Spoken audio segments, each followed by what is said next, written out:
Taste the Daily.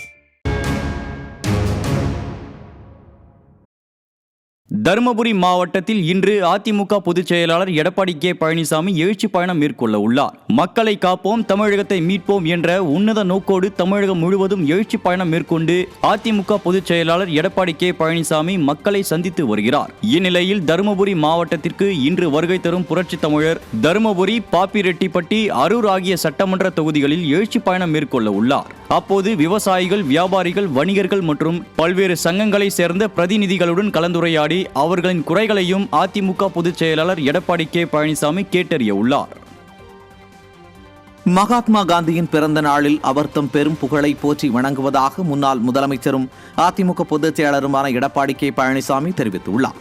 இது தொடர்பாக அவர் வெளியிட்டுள்ள அறிக்கையில், நேர்மை, கண்ணியம், அகிம்சை என்கிற உயர்ந்த நெறிகளை கடைபிடித்து தன் வாழ்நாள் முழுவதையும் தாய் திருநாட்டின் விடுதலைக்காக அர்ப்பணித்தவர் மகாத்மா காந்தி என புகழாரம் சூட்டியுள்ளார்.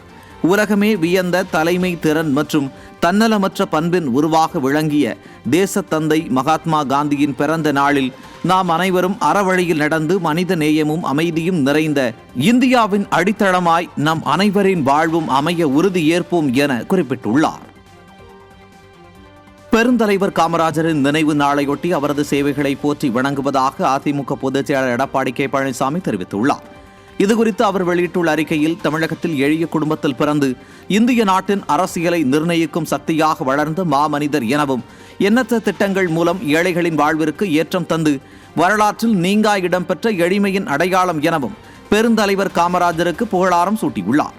மேலும் தன்னலமறியாத வெள்ளை மனம், பொதுநல வாழ்வின் இலக்கணமான பெருந்தலைவர் காமராஜரின் நினைவு நாளில் இந்திய திருநாட்டிற்கும் தமிழ்நாட்டிற்கும் கர்ம வீரர் ஆற்றிய பெரும் சேவைகளை போற்றி வணங்குகிறேன் எனவும் குறிப்பிட்டுள்ளார்.